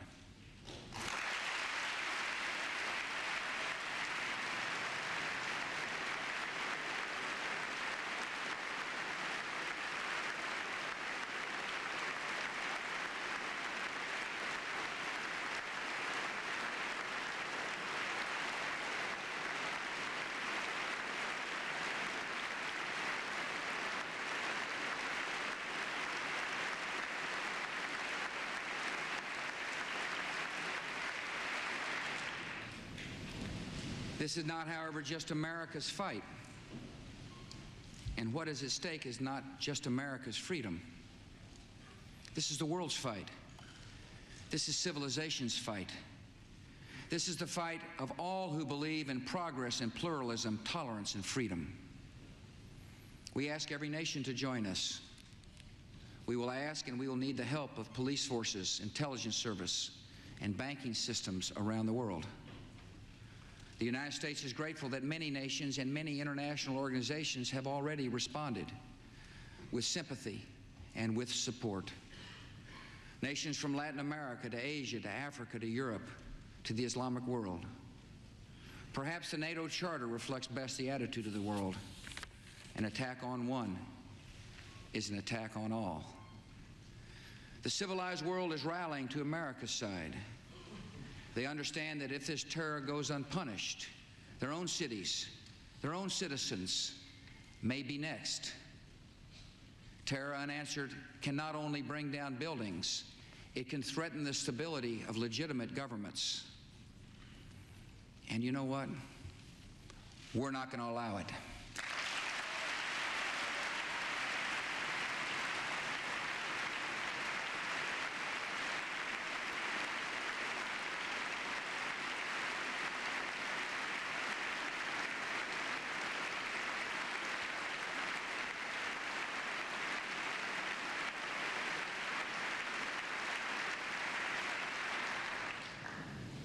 Americans are asking what is expected of us. I ask you to live your lives and hug your children. I know many citizens have fears tonight, and I ask you to be calm and resolute, even in the face of a continuing threat. I ask you to uphold the values of America and remember why so many have come here. We're in a fight for our principles, and our first responsibility is to live by them. No one should be singled out for unfair treatment or unkind words because of their ethnic background or religious faith.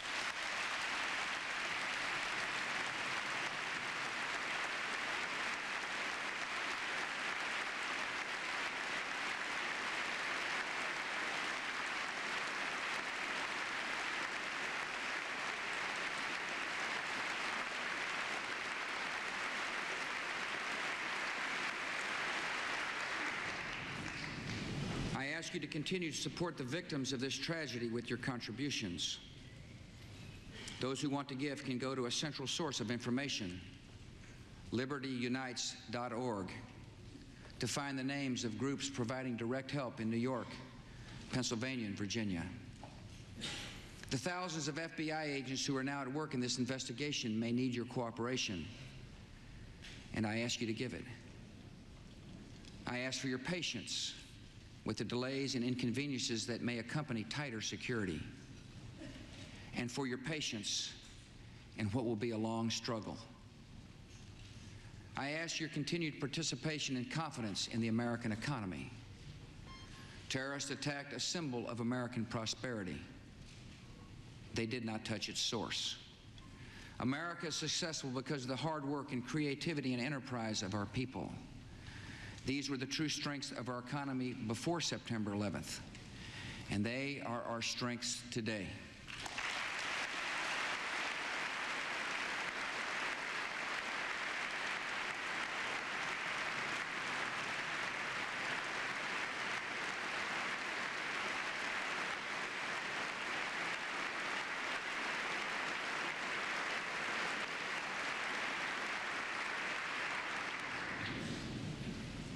And finally, please continue praying for the victims of terror and their families, for those in uniform, and for our great country. Prayer has comforted us in sorrow and will help strengthen us for the journey ahead. Tonight, I thank my fellow Americans for what you have already done and for what you will do. And ladies and gentlemen of the Congress, I thank you, their representatives, for what you have already done and for what we will do together. Tonight, we face new and sudden national challenges. We will come together to improve air safety, to dramatically expand the number of air marshals on domestic flights, and take new measures to prevent hijacking. We will come together to promote stability and keep our airlines flying with direct assistance during this emergency.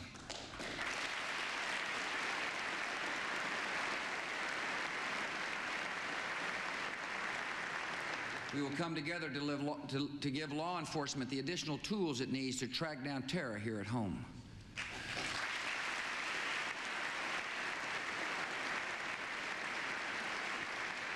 We will come together to strengthen our intelligence capabilities to know the plans of terrorists before they act and to find them before they strike.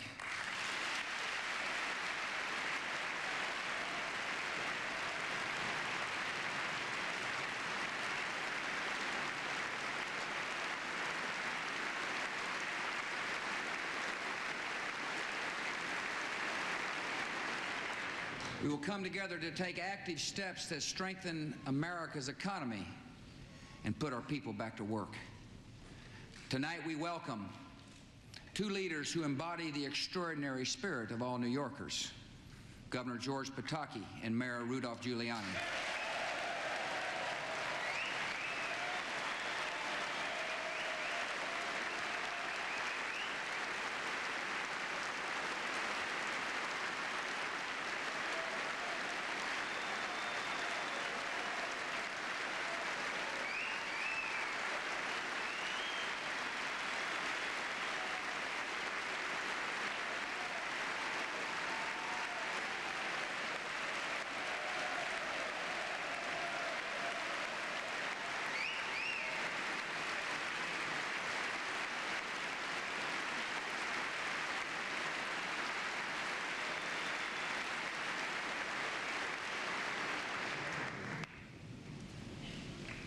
As a symbol of America's resolve, my administration will work with Congress and these two leaders to show the world that we will rebuild New York City.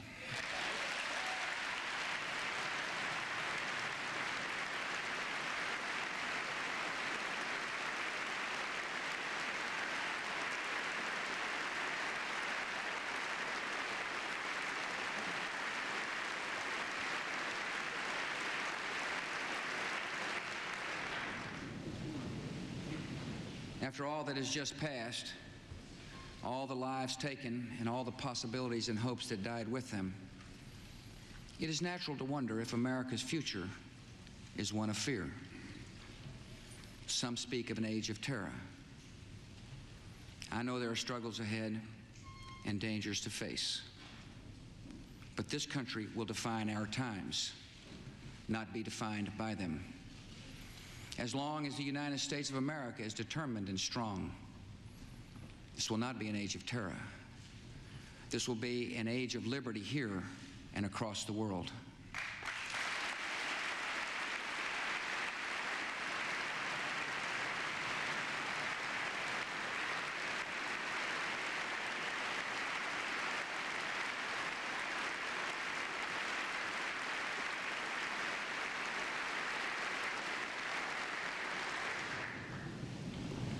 Great harm has been done to us.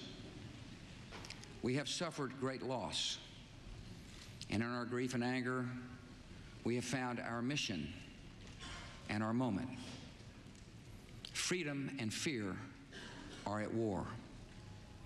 The advance of human freedom, the great achievement of our time and the great hope of every time, now depends on us. Our nation, this generation, will lift a dark thread of violence from our people and our future. We will rally the world to this cause by our efforts, by our courage.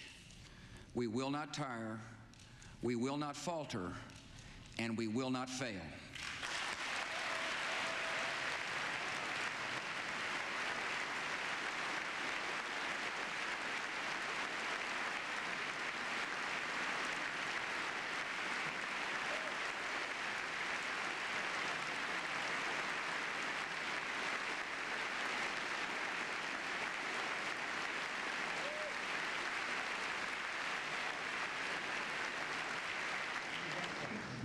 It is my hope that in the months and years ahead, life will return almost to normal. We'll go back to our lives and routines, and that is good. Even grief recedes with time and grace. But our resolve must not pass. Each of us will remember what happened that day and to whom it happened. We'll remember the moment the news came, where we were, and what we were doing. Some will remember an image of a fire or a story of rescue. Some will carry memories of a face and a voice gone forever. And I will carry this. It is the police shield of a man named George Howard, who died at the World Trade Center trying to save others. It was given to me by his mom, Arlene, as a proud memorial to her son. It is my reminder of lives that ended in a task that does not end.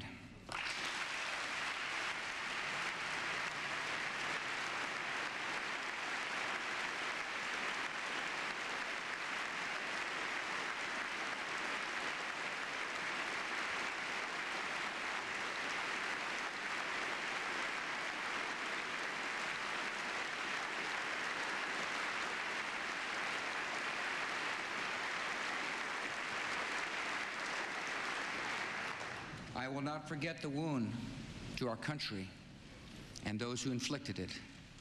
I will not yield. I will not rest.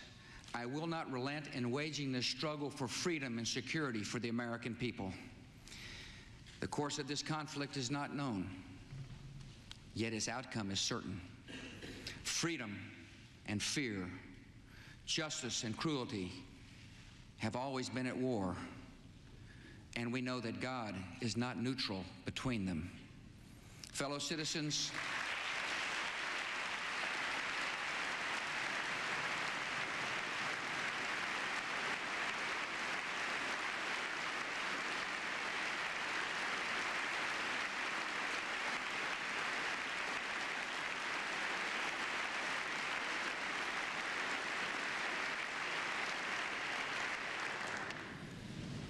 Fellow citizens, we'll meet violence with patient justice, assured of the rightness of our cause, and confident of the victories to come.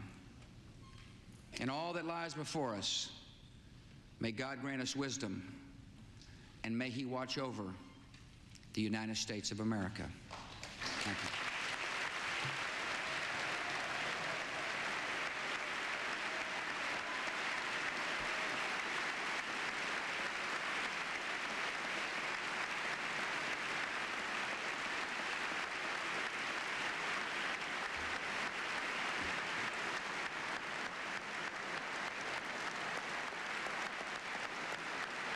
President Bush delivering the speech that is likely to define his entire presidency, launching the campaign that will probably span his entire presidency, a very dramatic and ringing call to arms for Americans and other nations around the world.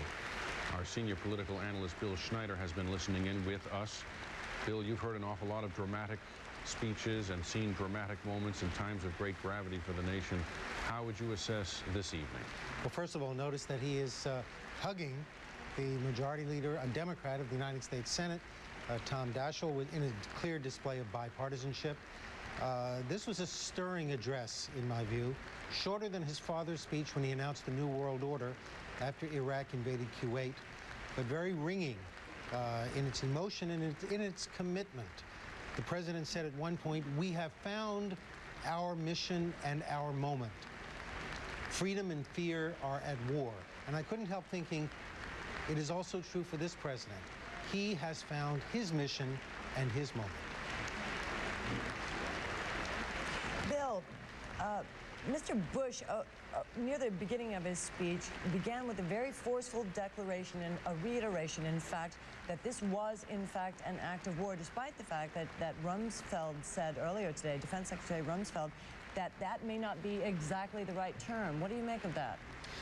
Well, he did say that what he said was that our enemies, and he defined them several times as enemies, have committed an act of war upon us. Now, Congress has not issued a declaration of war. What they've done is authorize the use of force. But it's clear that the language of war is here without the legal technicalities of a declaration of war. And I was interested in his initial formulation when he said, whether we bring our enemies to justice or bring justice to our enemies, justice will be done. Now, justice, of course, is the language of a crime, but enemies is the language of war. So there's a kind of intermingling here that this is both a crime and, bigger than that, an act of war, a crime committed upon us by our enemies. He's walking the tightrope there because of the legal ambiguities of terrorism itself, but he did make it clear that as he said, the hour is coming, Bill, when America will act. America will act. It's a very complicated goal, much more complicated than simply getting Iraq out of Kuwait was for his father. In fact, he said very clearly who our enemy is, and it's a complex enemy. He said, our enemy is a radical network of terrorists and every government that supports them. Every government that supports them. Well, according to the United States government and our own declarations, the terrorists operate in some 60 countries of the world, including our own, and more than a few countries support them, not just in the Middle East, but also North Korea and other countries around the world. So that's quite a list of enemies that the president has singled out. He also said this is not going to be a traditional war. It's not going to be a war like the Persian Gulf where we storm the beaches and win great battles. He said America should not expect one battle but a lengthy campaign unlike any we have ever seen. In other words, very much unlike his father's campaign in the Persian Gulf. He said it may include dramatic strikes visible on television, but also covert operations, secret even in success. So it's a very complicated kind of war we're fighting here, against a very complex enemy.